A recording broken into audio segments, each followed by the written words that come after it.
I now scrutinized the death's head with care. Its outer edges, the edges of the drawing nearest the edge of the vellum, were far more distinct than the others. It was clear that the action of the caloric had been imperfect or unequal. I immediately kindled a fire and subjected every portion of the parchment to a glowing heat. At first, the only effect was the strengthening of the faint lines in the skull, but upon persevering in the experiment there became visible, at the corner of the slip diagonally opposite to the spot in which the death's head was delineated, the figure of what I first supposed to be a goat. A closer scrutiny, however, satisfied me that it was intended for a kid. "Ha ha," said I. "To be sure, I have no right to laugh at you. $1.5 million of money is too serious a matter for mirth.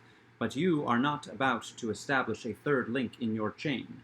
You will not find any especial connection between your pirates and a goat. Pirates, you know, having nothing to do with goats. They appertain to the farming interest. But I have just said that the figure was not that of a goat." "Well, a kid, then. Pretty much the same thing." "Pretty much, but not altogether," said Legrand. "You may have heard of one Captain Kidd." I at once looked upon the figure of the animal as a kind of punning or hieroglyphical signature. I say signature because its position upon the vellum suggested this idea. The death's head at the corner diagonally opposite had, in the same manner, the air of a stamp or seal, but I was sorely put out by the absence of all else, of the body to my imagined instrument, of the text for my context. I presume you expected to find a letter between the stamp and the signature? Something of that kind. The fact is, I felt irresistibly impressed with a presentiment of some vast good fortune impending. I can scarcely say why. Perhaps, after all, it was rather a desire than an actual belief. But do you know that Jupiter's silly words about the bug being of solid gold had a remarkable effect upon my fancy? And then the series of accidents and coincidences, these were so very extraordinary.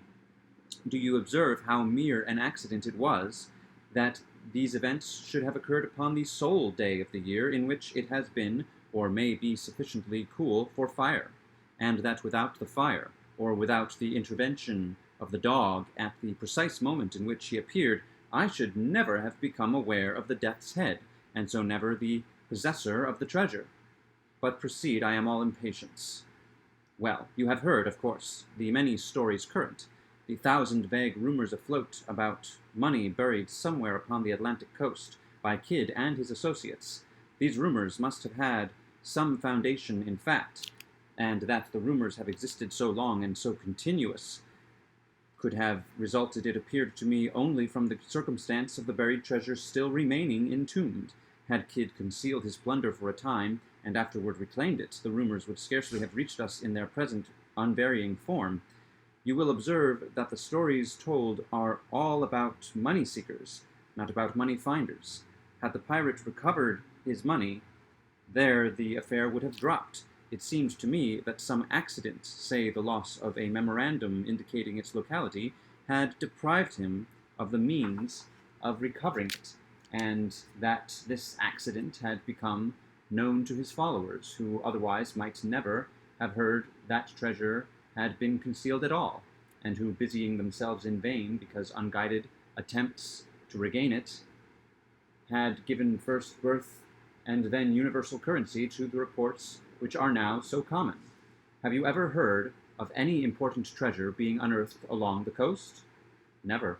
But that Kidd's accumulations were immense is well known. I took for granted, therefore, that the earth still held them, and you will scarcely be surprised when I tell you that I felt a hope, nearly amounting to certainty, that the parchment so strangely found involved a lost record of the place of deposit. But how did you proceed? I held the vellum again to the fire, after increasing the heat, but nothing appeared. I now thought it possible that the coating of dirt might have something to do with the failure, so I carefully rinsed the parchment by pouring warm water over it, and having done this, I placed it in a tin pan with the skull downward, and put the pan upon a furnace of lighted charcoal. In a few minutes, the pan having become thoroughly heated, I removed the slip and to my inexpressible joy found it spotted in several places with what appeared to be figures arranged in lines. Again I placed it in the pan, and suffered it to remain another minute. Upon taking it off, the whole was just as you see it now. Here Legrand, having reheated the parchment, submitted it to my inspection. The following characters were rudely traced in a red tint between the death's head and the goat.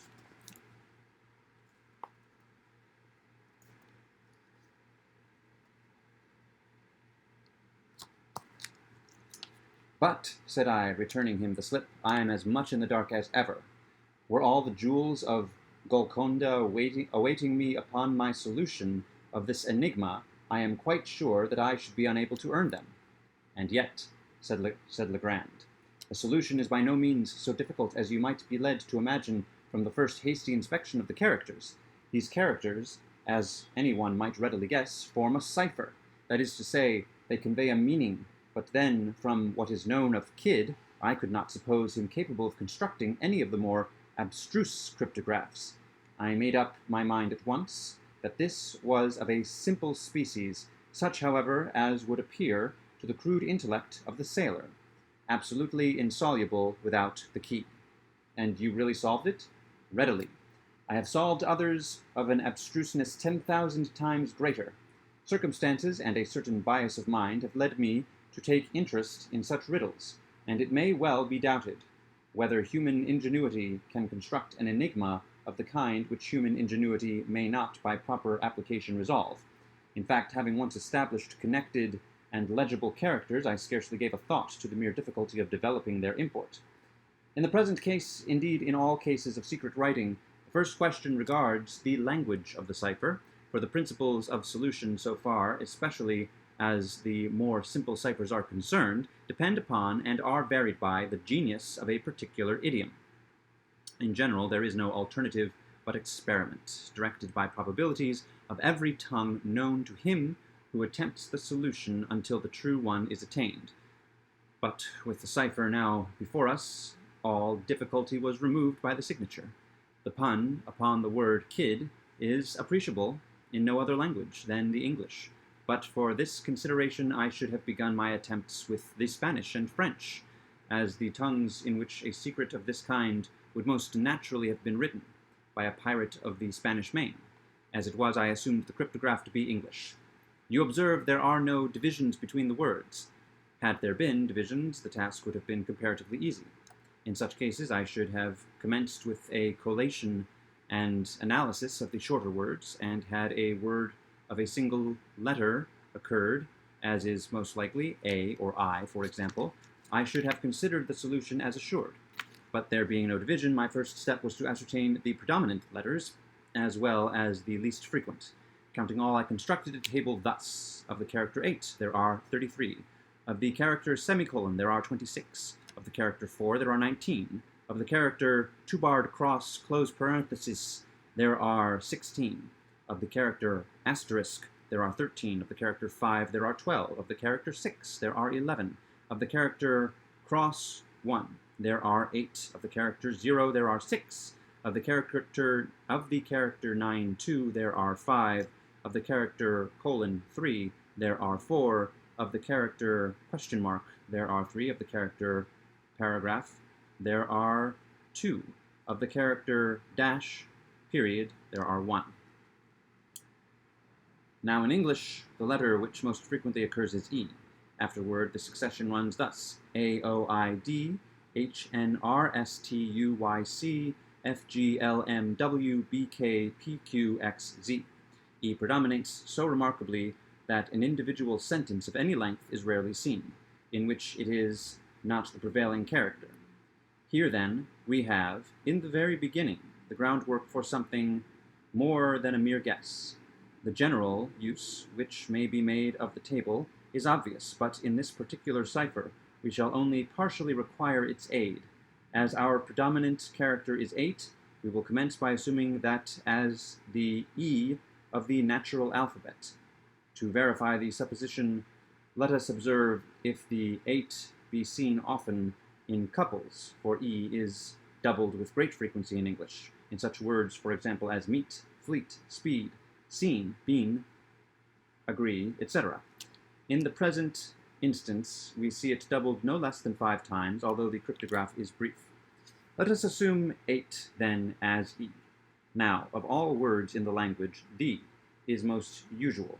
Let us see, therefore, whether there are not repetitions of any 3 characters in the same order of collocation, the last of them being 8. If we discover repetitions of such letters so arranged, they will most probably represent the word the.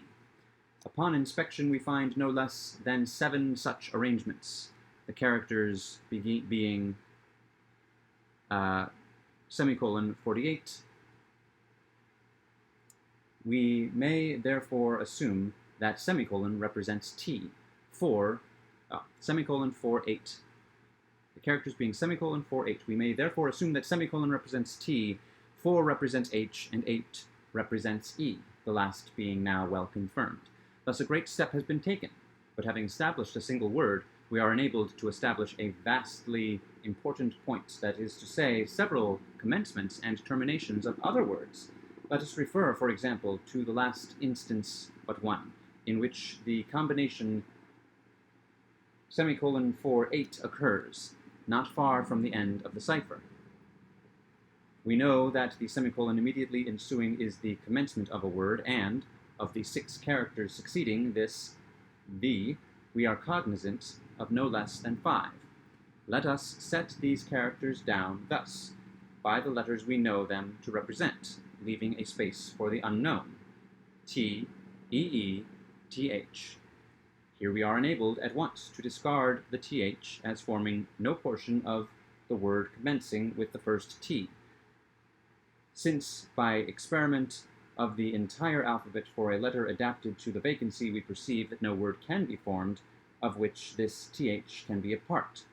We are thus narrowed into T, EE, and going through the alphabet, if necessary, as before, we arrive at the word tree as the sole possible reading. We thus gain another letter, R, represented by open parenthesis, with the words the tree in juxtaposition.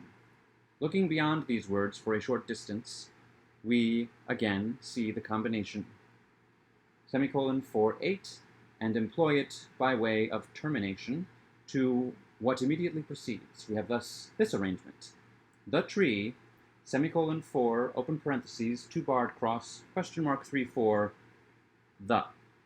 Or, substituting the natural letters where known, it reads thus: the tree, THR, double barred cross, question mark 3, H, V. Now, if in place of the unknown characters we leave blank spaces or substitute dots, we read thus: the tree, THR, ... H, THE, the. When the word through makes itself evident at once, but this discovery gives us 3 new letters OU and G, represented by 2 barred cross, question mark, and 3. Looking now narrowly through the cipher for combinations of known characters, we find, not very far from the beginning, this arrangement: H3, open parentheses, 88, or agree, which plainly is the conclusion of the word degree, and gives us another letter D represented by the cross. 4 letters beyond the word degree, we perceive the combination semicolon 46, open parentheses, semicolon 88. Translating the known characters and representing the unknown dots as before, the unknown by dots as before, we read thus: th.rtee.